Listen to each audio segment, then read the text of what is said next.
11月23号，乌克兰国防部的官方推特又发布了一条重磅消息，其中包括了乌克兰即将加入陆基防空联盟，以及来自北约的新一轮军援。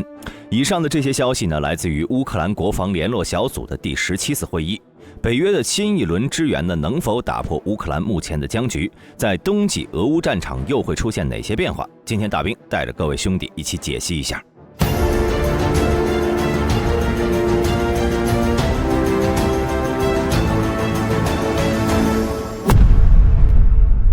这里先给不熟悉的兄弟介绍一下，虽然这个 UDCG 名字里面有小组，可实际上呢，却是一个由54个国家组成的联盟。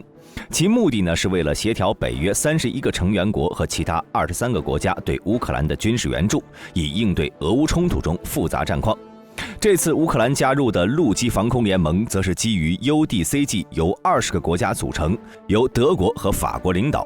关于该联盟的细节以及将为乌克兰提供哪些帮助，目前尚没有权威资料。大兵在这里就猜测一下该联盟的实际用途。其实早在今年3月份，由挪威、芬兰、瑞典和丹麦4个国家就曾组建了一个北欧防空联盟。该联盟的主要目的是集结4个国家的空中力量，来应对来自俄罗斯的威胁。该联盟的最终目标呢，是在基于北约的框架下组建起一支能够无缝协同作战的空中力量。目前该联盟还在组合阶段，主要的工作包括组建一个综合了指挥与控制以及作战规划与执行的司令部，灵活而且有弹性的部署4国空军，扩大防空识别区，顺带还要进行教育联合培训和演习。而这次呢，乌克兰组建的陆基防空联盟大概也是参照了北约联盟的模式，目的呢是结合20国的陆基防空系统，形成一个包围俄罗斯东部的巨大空域的防空网。大兵猜测，之所以该联盟有德法领导，主要是因为这2国拥有北欧最强的陆基防空系统。德国的防空系统代号为 IRIS-T-SLM， 该系统的主要构成部分呢是一种名叫做 IRIS-T 的导弹。该导弹分为空和地空2个版本，今天呢我们只聊地对空版本的 IRIS-T-SL。该导弹呢射程为40公里，飞行高度可达25公里，最高速度达到3马赫，采用红外和雷达双模制导。与美军所使用的响尾蛇 AIM-9M 相比， IRIS-T 拥有更强的电子战抗性和图像识别能力，得益于极高的近距离敏捷性，通过推力矢量和 LOAL 功能， IRIS 可以像科幻小说中的外太空武器一样，以60度每秒的速度在空中转弯。它还可以使用即插即用的数据接口，与盟军现有和未来的防空系统集成，因此该导弹的适用性也很强，可以适配多套陆基雷达。一套标准的 IRIS-T 防空系统由3处导弹发射器、1座地面雷达、1个无线电指挥所构成。在去年3月份，德国就向乌克兰援助了12套 IRIS-T 防空系统。乌克兰空军发言人声称，这些防空导弹的命中率达到了100%。同为欧洲大国的法国也同样不遑多让，在去年11月，法国向乌克兰援助了它和意大利共同研制的 SAMPT 防空系统。该防空系统采用的是法国自研的紫苑导弹，该导弹有15和30两种型号。紫苑15呢长4.2米，射程达到30公里，飞行速度与 IRIS-T 相同，达到了3马赫。而紫苑30呢则更胜一筹，飞行速度达到了4.5马赫，射程更是在120公里以上。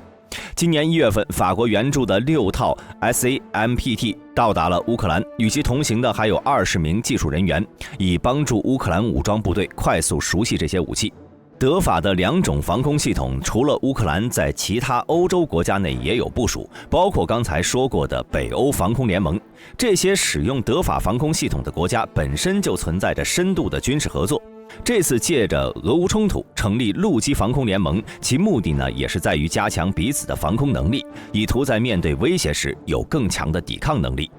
有的兄弟可能会问这个和北欧防空联盟有什么区别呢？其实这2个联盟最大区别呢，就是能否主动出击。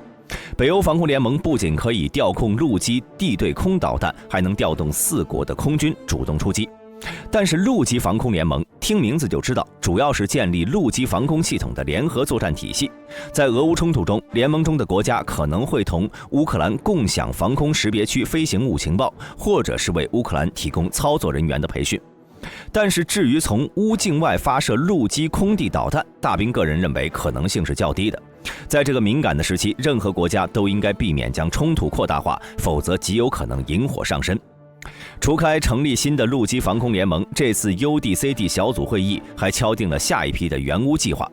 这批援助呢，主要是来自荷兰与德国。下面大兵呢就带各位兄弟看看新军援为俄乌局势将会产生什么变化。荷兰这次打算援助乌克兰一批高达2亿美元的资金，这笔呢会用于乌克兰购买新的弹药，以及去维护之前荷兰援助乌克兰的装备。同时呢，这笔资金还会用于乌克兰购买防空装备，以应对冬季更加严峻的形势。荷兰国防部长卡萨伊·奥隆格伦在一篇推特中说，荷兰援助的巨款是一个信号，标志着他们有决心继续支持乌克兰。事实上，荷兰对于乌克兰的援助一直名列前茅。截止今年2月底，荷兰已经累计向乌克兰援助了48亿欧元了。此前呢，荷兰主要是向乌援助装备，包括了 T-72 坦克、爱国者导弹以及大量的豹1、豹2坦克。如今呢，荷兰的援助从援助装备转为经济援助。大兵认为可能有2个原因呢。一方面呢，是荷兰作为一个小国，其国防库存已经见底了，如果要援助新式装备，则会损伤荷兰自身的国防实力。另一方面呢，是之前援助的老式装备在俄乌冲突中表现不佳，乌克兰如今想要打开局面，必须依靠更加先进的新式武器，而荷兰并不具备援助先进武器的能力，因此就改为了经济援助。我给你钱，想买什么自己选。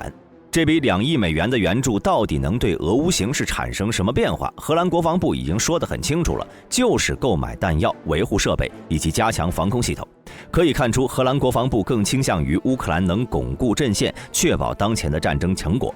而德国似乎与荷兰有相同的想法。在11月21号，德国国防部长鲍里斯·皮斯托留斯在没有提前通知的情况下乘坐火车前往了基辅，其目的呢，很有可能是想和前一天到访的美国国防部长奥斯汀与乌克兰方面一同商讨当前的情况。在当天晚些时候，德国防长就和乌克兰防长鲁斯杰姆·乌梅罗夫一同微笑着在记者面前握手，并公布了新一轮德国对乌克兰的援助计划。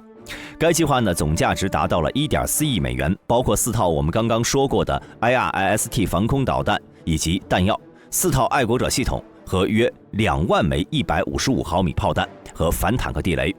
可以看出，德国国防部对于俄乌战争的走向与荷兰保持一致，所援助的武器都是意图加强乌克兰的防御，尤其是在对空防御上。这主要是因为俄军目前仍在俄乌冲突中掌控着制空权。在不久前呢，俄空军开始使用着 RBK-500 集束炸弹攻击阿瓦迪夫卡方向的乌军阵地。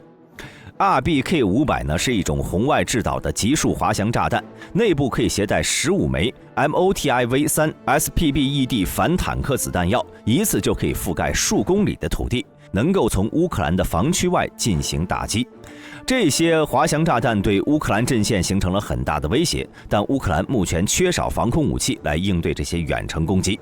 同时，英国国防部指出，近2个月来呢，俄军一直没有从重型轰炸机里发射他们先进的空射巡航导弹，因此俄军如今可能有相当数量的巡航导弹储备。英国国防部预测，俄罗斯可能会和去年冬天一样袭击乌克兰的电力和供暖系统，以此来削弱乌军的抵抗力量。正是因为如此，北约目前才会着重加强乌克兰的防空力量，以提前防备俄军在冬季可能发起的新一轮空袭。除了荷兰和德国这2位大哥的援助，卢森堡和爱沙尼亚也分别为乌克兰提供了500万美元和1000万欧元的军事援助。如今俄乌在地面上的战争呢，已经陷入了泥潭，双方都难以取得突破性的进展，所以北约更希望在黑海获得一些突破。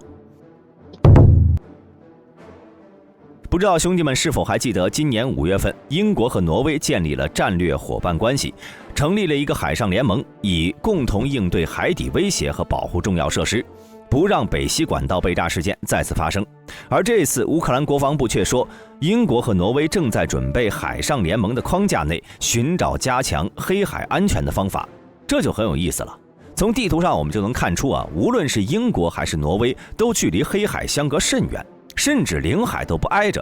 那英国和挪威这个专注于水下防御的海上联盟，如何保障黑海的安全呢？大兵认为只可能是采取军援的方式，向乌克兰支援一批用于反潜的装备。最有可能援助的就是 P8A 波塞冬巡逻侦察机。该飞机呢由美国波音公司开发，目前已经成为英国皇家空军在海面侦察的主力。P8A 采用了雷神公司的 AN/APY-10水面监视雷达，相比于前身 AN/APS-137， 该雷达进行了大量的改进，进一步缩小了尺寸，节省了机身内的空间。同时呢，该雷达还增强了多目标跟踪和恶劣天气下的自动规避能力。相比于前代呢 ，AN/APY-10雷达将完全集成到飞机任务控制和显示系统中，用于波塞冬的控制、显示和数据分发。P8A 雷达也是同类系统中唯一为海上和陆地作战提供高分辨率成像模式的系统，可以在4500米的高度清晰地分辨海上的目标。P8A 可以说是完全为水面上大面积侦察而生的，而对于隐藏在水下的潜艇就需要一些额外装备的帮助了。这个长得像鱼雷一样的东西被称为高空反潜战武器，它的用法和空射鱼雷一样，可以由 P8A 在高空发射，在进入水下后，HAAWC 上的传感器能够通过探测地球磁场的微小变化来寻找水下深潜的敌方潜艇。如果把 HAAWC 套件放在美军的 Mach 54鱼雷上，就能让该鱼雷拥有察打一体的能力。这些改装后的鱼雷可以用 P8A 从巡航高度发射，当飞行鱼雷到达水面时，它会抛弃机翼和其他空中控制面，并且承担起作为智能鱼雷的角色，可以自主探测、跟踪和攻击敌方潜艇。在此之前，美军的 P8A 侦察机就曾追踪到俄罗斯黑海舰队旗舰莫斯科号的位置，并将这一情报分享给了乌克兰，结果导致莫斯科号被乌克兰2枚反舰导弹击中沉没。所以一旦英国和挪威也向乌提供 P8A， 那么将对俄罗斯在黑海中的水上水下力量形成极大威胁，很可能会导致莫斯科号的事件重复上演，让俄黑海舰队不得不收缩一定的活动空间，为乌克兰在黑海上打开局面。当然，以上的仅为大兵个人的猜测，该计划能否落实、何时落实，还要取决于英国和挪威对于俄乌局势的判断。目前来看呢，乌克兰将在冬季继续保持防守态势。至于乌克兰何时进行大规模反攻，还要看德国援助的这批防空导弹系统能否对俄军的空中力量起到一定的威胁。虽然在俄罗斯集束炸弹的攻击下，乌克兰很难再组织起装甲部队形成大规模的反攻行动，但凭借这次援助的武器，乌克兰依然能在局部战场拥有一定的装备优势。好了，本期视频到这里就结束了，我是大兵，我们下期再见。